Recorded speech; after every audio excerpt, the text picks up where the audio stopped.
করছো এটা? তুমি কি খাটে বসে বসে রান্না করছো? এবার থেকে খাটে আমরা শোবো না, রান্নাঘরে রান্না হচ্ছে।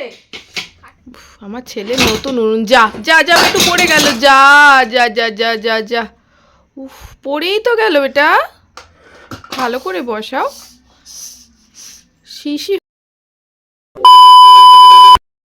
গুড মর্নিং, সবাই কেমন আছো? আশা করি সবাই খুব ভালো আছো, আর আমিও খুব ভালো আছি। তো সকালবেলা তাড়াতাড়ি উঠে বাসি কাজ সমস্ত কমপ্লিট করে চলে এসেছি রান্নাঘরে। তো রান্না তো করতেই হবে, তার সাথে নিজেরও একটু যত্ন নেওয়া দরকার। তো সেই কারণে সকালবেলা উঠে সবার প্রথমে কাজ থাকে নিজের জন্য একটা ড্রিঙ্ক বানানো। তো এটা আমি যেহেতু হার্বাল লাইফ ইউজ করি, তো সেই কারণে প্রত্যেক দিন সকালবেলা গরম জলে আমি এই অ্যাফ্রেশ এটা খেয়ে থাকি। এটা খেলে মোটামুটি সারাদিন আমার খুব ভালো, একটা মাইন্ডটা ফ্রেশ থাকে, প্লাস এটা ওয়েট লসের জন্য খুবই ভালো। তো সেই কারণে আমি এটা ইউজ করে থাকি প্রত্যেক দিন। জলটা খুব গরম ছিল, তাই তার মধ্যে একটুখানি ঠান্ডা জল মিশিয়ে নিলাম।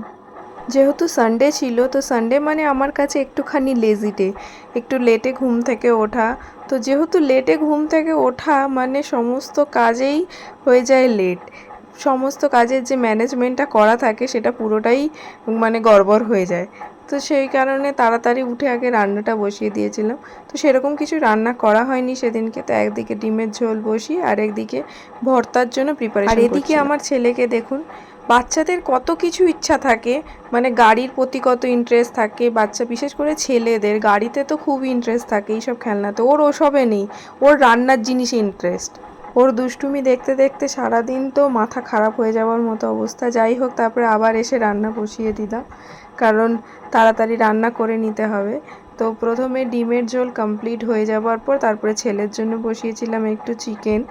তো ওকে যেহেতু একটু সবজি দিয়ে চিকেন রান্না করে দেবো, তো সবজিটাকে একটুখানি ভালো করে ফ্রাই করে নিচ্ছিলাম, তারপর ওটা প্রেশার কুকারেই ওকে আমি চিকেনটা বানিয়ে দিই। বাড়ি থেকে এই বাচ্চাটা এসছে বলে তখন ও ওর জিনিসপত্র ছেড়ে দিয়ে নিচে এসছে দিদিটার সাথে খেলার জন্য। ও এলে ওর সাথে একটু খেলতে ভালোবাসে। আর বদমাশির তো মানে চূড়ান্ত বদমাশ, যত বড় হচ্ছে বদমাশি আরও বেড়ে যাচ্ছে।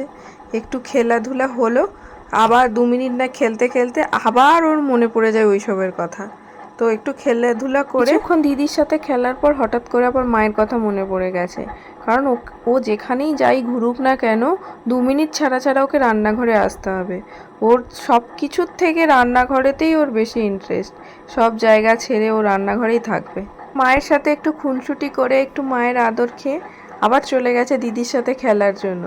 কিন্তু ওর প্রবলেম হচ্ছে দিদি যে জিনিসটাই নেবে ওর ঠিক সেই জিনিসটাই প্রয়োজন হয়ে পড়ে সেই সময়তে।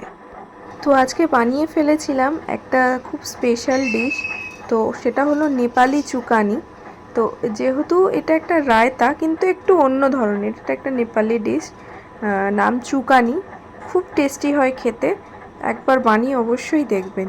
তো এটা বানাতে প্রথমে লাগবে অবশ্যই দই। দইয়ের সাথে এর মধ্যে দিয়ে দিতে হবে একটু বিট লবণ, জিরে আর কাশ্মীরি মির্চ পাউডার। গুঁড়ো মশলাগুলো দেওয়ার পর তারপরে দিয়ে দিতে হবে এর মধ্যে পেঁয়াজ কুচি। পেঁয়াজ দেওয়া হয়ে গেলে তারপরে ওর মধ্যে দিতে হবে কেটে রাখা সিদ্ধ করা আলুর কুচি। এটাকে ভালো করে আগে একটু বয়েল করে নিতে হবে। তো আলুটা দিয়ে এটাকে ভালো করে মশলার সাথে দইটাকে মাখিয়ে নিতে হবে, কারণ যত ভালো করে মাখানো হবে তো টেস্টটাও তত ভালো হবে। তারপরে ওর ওপর দিয়ে দিতে হবে অল্প একটু ধনেপাতা। রায়তাটাতে ফোড়ন দেওয়ার পালা। তো ফোড়নে লাগবে সর্ষে, কাসুরি মেথি, জিরে, কাঁচা লঙ্কা আর তার সাথে অল্প একটু হলুদ। কড়া বসিয়ে প্রথমেই ওই 2 টেবিল চামচ মতো একটুখানি সর্ষের তেল দিতে হবে। সর্ষের তেলটা গরম হয়ে গেলে তো প্রথমে ওর মধ্যে সর্ষে দিয়ে তারপরে বাকিগুলো দিয়ে দিতে হবে, কারণ সর্ষেটা একটুখানি ফুটলে তারপরে মশলাগুলো দিলে তাহলে ভালো হয়, না হলে সর্ষেটা সেইভাবে ফুটবে না। তো তারপর ওই জিনিসটা নিয়ে রায়তাটার মধ্যে দিয়ে খুব ভালো করে মিশিয়ে নিতে হয়। এরপরে আপনারা এটা ভাত, রুটি যে কোনো কিছুর সাথে খেতে পারেন, খুবই টেস্টি হয়।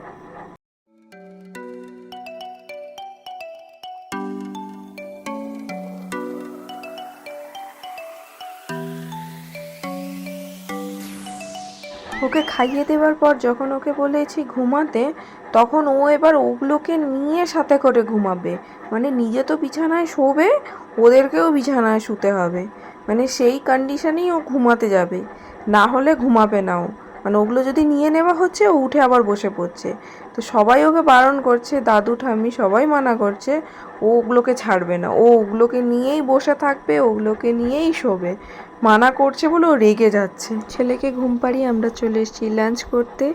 সেদিন লাঞ্চে ছিল ভাত, কুমড়োর ভর্তা, ফুলকপির বড়া, রায়তা আর ডিম কারি। ভিডিওটা এখানেই শেষ করলাম। ভালো লাগলে অবশ্যই লাইক, কমেন্ট, শেয়ার করবেন। দেখা হচ্ছে আবার নেক্সট ভিডিওতে। ভালো থাকবেন।